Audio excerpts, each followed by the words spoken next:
Alors, après une année noire, il faut le dire, sur les marchés financiers, actions et obligations ont baissé de concert, ce qui arrive très rarement, évidemment, dans l'histoire des marchés. Quels sont les risques à surveiller sur les marchés, sur le CAC 40 année qui démarre bien en bourse. Bonjour Wilfried. Bonjour. Wilfried Galland, pour mon pensier financier, ça démarre bien, 300 hausses consécutives, là. Déjà 3,5% de hausse. On est très heureux, on en profite, hein, parce que c'est vrai que, comme vous l'avez dit, on a quand même vécu une annus horribilis. Ça arrive hyper rarement d'avoir des marchés actions. Je crois que MSCI World, c'est moins 10%. Moins 19% pour le MSCI World et moins 16% pour l'équivalent pour les obligations. Voilà. Et en fait, si on regarde par exemple ce qui s'est passé sur le marché obligataire, un porteur d'obligations long terme américain a perdu 25%. Ça n'est jamais arrivé depuis 1793. Et voilà. Moins 30 sur les actions. Et moins 30 sur les actions. Et moins 30 sur les actions. Et cette combinaison-là, si vous prenez un portefeuille classique aux États-Unis, le fameux 60% actions, 40% obligations, ça fait depuis 1937 qu'on n'a pas connu une performance aussi dramatique.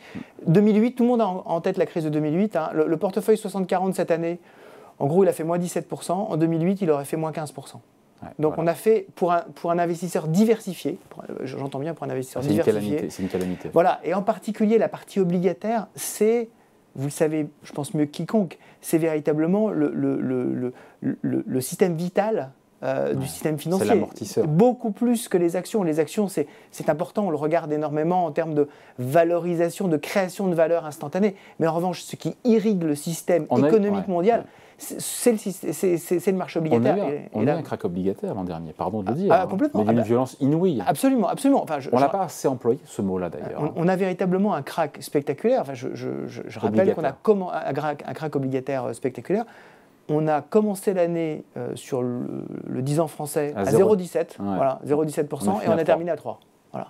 Ce qui veut dire effectivement une perte de valeur considérable pour les investisseurs qui en plus n'ont pas le sentiment de prendre des risques avec des obligations gouvernementales de qualité. Exactement. Donc on n'est pas du tout. Ça c'est pour la partie obligataire. Après on parle évidemment Wilfried des risques pour 2023. Mais même sur les actions, on se dit le CAC 40 finalement, il a baissé que de 9% pour une année catastrophique. Mais en fait, les investisseurs, les épargnants n'ont pas fait moins 9. Ils ont fait bien pire que moins 9. Bien sûr, je pense qu'il faut l'expliquer. Voilà, je pense que déjà on a dans la partie des moins 9%, il y a les actions de l'énergie qui ont beaucoup compensé la baisse. Or, un nombre Total croissant, Énergie, qui a fait Total par exemple, CGG ou d'autres, on a aujourd'hui une majorité d'investisseurs qui sont investis dans des fonds dits ISR ou ESG, donc des fonds qui excluent d'une façon ou d'une autre, de façon plus ou moins radicale, donc ils sont passés toute la partie énergétique. Donc ils sont passés à côté de cet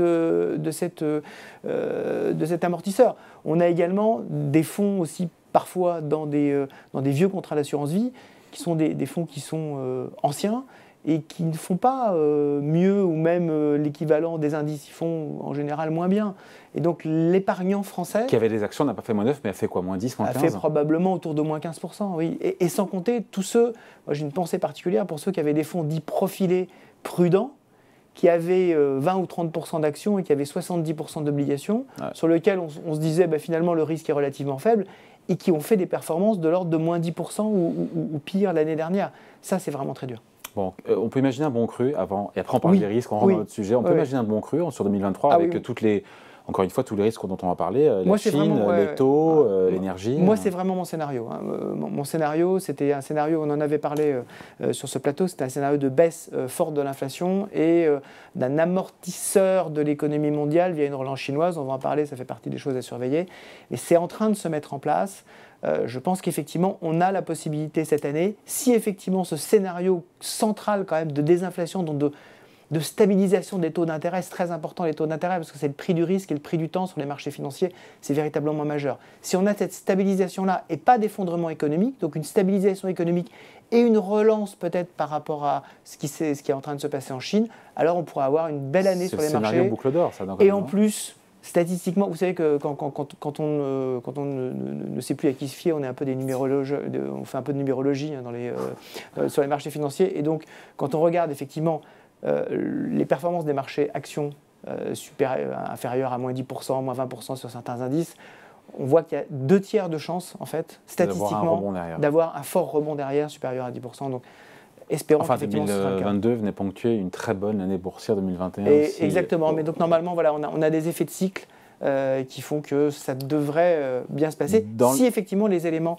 à surveiller vont dans le bon sens. Parce que tout ça pourra se produire si la récession n'est pas trop forte, si l'inflation se calme et si les banques centrales en tiennent compte. Voilà, exactement. Et donc en fait, c'est les trois risques, pardon, c'est les trois risques. Mais c'est ça. Et en fait, les trois éléments à surveiller, je préfère parler d'éléments à surveiller plutôt que risques. Soyons positifs en ce début d'année, ayons un sentiment d'optimisme. Effectivement, le premier élément, c'est la relance chinoise. Ce qu'on voit aujourd'hui, c'est on est passé du zéro Covid au tout Covid. Ouais. C'est fou ça. Le pari, c'est véritablement dire, allez, on oublie tout ce qu'on a dit sur la protection de la vie humaine et on mise tout sur l'économie.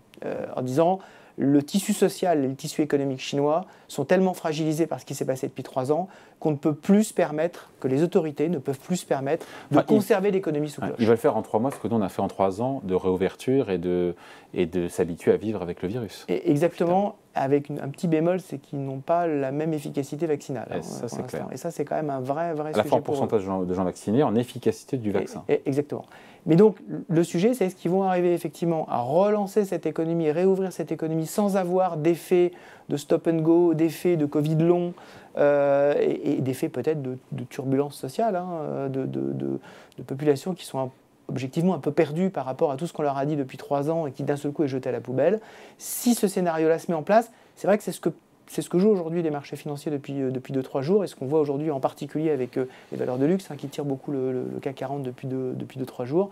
C'est effectivement ce premier pari, arriver à avoir une relance forte, mais pas trop forte pour qu'elle ne nous entraîne pas dans un nouveau cycle d'inflation via les matières premières. Aujourd'hui, ce qui nous sauve, c'est qu'on a des éléments indicateurs avancés d'inflation qui sont tous en baisse, en particulier les matières premières, mais pas que, on en a déjà parlé longuement entre nous, j'y reviens pas.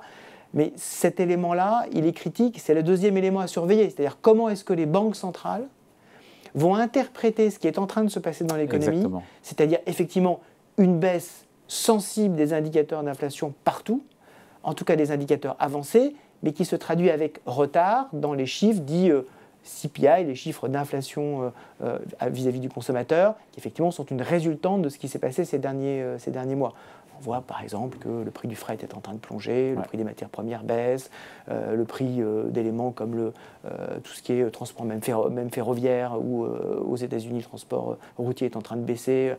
Énormément de choses sont en train de se mettre en place. Et c'est une bonne nouvelle. Et c'est une très bonne nouvelle. Mais comment est-ce que les banques centrales vont interpréter ça ? Est-ce qu'elles ne vont pas être dans une politique jusqu'au boutiste de dire on s'est effectivement tellement trompé avant avec le fait qu'on a un tel retard à l'allumage que là, mieux vaut qu'on en fasse un petit peu plus. On a dit en 2021, il n'y a pas d'inflation, il n'y a pas d'inflation, il n'y a pas d'inflation.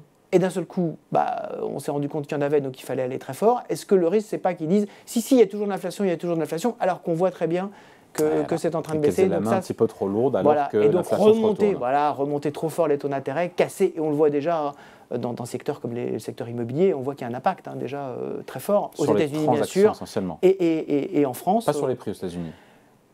Bien sûr que si, quand vous regardez l'indice Case-Shiller des 20 plus grandes villes, depuis 3 mois, tout est en baisse.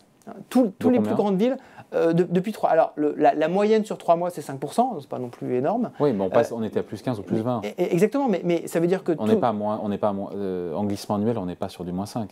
En glissement annuel, on doit être aujourd'hui à plus 5. Voilà. Mais ça dépend des grandes villes. Vous avez des villes qui sont en chute sur le glissement annuel. New York, par exemple, vous êtes en chute sur le glissement annuel. C'est pas vrai d'Austin, par exemple, au Texas, qui est la grande ville qui a énormément profité de l'augmentation. Mais on est en train d'avoir un impact aux États-Unis. On est en train d'avoir doucement un impact en Europe. Donc attention quand même au coût de financement, attention au refinancement également des dettes. On sait que c'est quand même un sujet important. Il y a un dernier élément donc, à surveiller. On a dit Chine, Banque centrale. C'est quoi le dernier ? L'énergie. Ah oui, évidemment, l'énergie. On oublie parce que... Mais l'énergie, c'est l'Ukraine et personne ne sait. Alors, c'est l'Ukraine. Ce n'est pas que l'Ukraine. C'est-à-dire qu'on a des éléments géopolitiques quand même qui sont très tendus dans le monde. Si par exemple on a un événement majeur... Chine-Taïwan ou dans le Golfe, soit entre l'Iran et l'Arabie Saoudite, Israël, l'Iran. Là, vous pourriez avoir une tension très forte. Je rappelle que les champs pétroliers qui sont à portée de tir des drones iraniens dans la zone territoriale saoudienne, c'est 4% de la production mondiale de pétrole. Si vous enlevez brutalement 4% de la production mondiale de pétrole, on n'a plus nos $75 le baril aujourd'hui qui nous satisfont parfaitement. on a un sujet qui est beaucoup plus important. Donc ces trois éléments-là, la Chine, les banques centrales et l'interprétation de l'inflation et l'énergie, c'est vraiment les trois éléments qu'il faut surveiller. Mais ça pourrait bien se passer. Pour l'instant, en fait, ça a l'air de bien se passer. Ouais, on n'est que le 4 janvier. Voilà. Mais les bons débuts d'année, il faut toujours en profiter parce que ça nous permet au moins d'avoir un premier élan positif. On aura le temps de se reparler si on a effectivement des risques qui se manifestent. Merci beaucoup. Explication signée Wilfried Galland pour Montpensier Finance. Merci, salut. À bientôt. Et tous mes voeux. Ciao. Merci.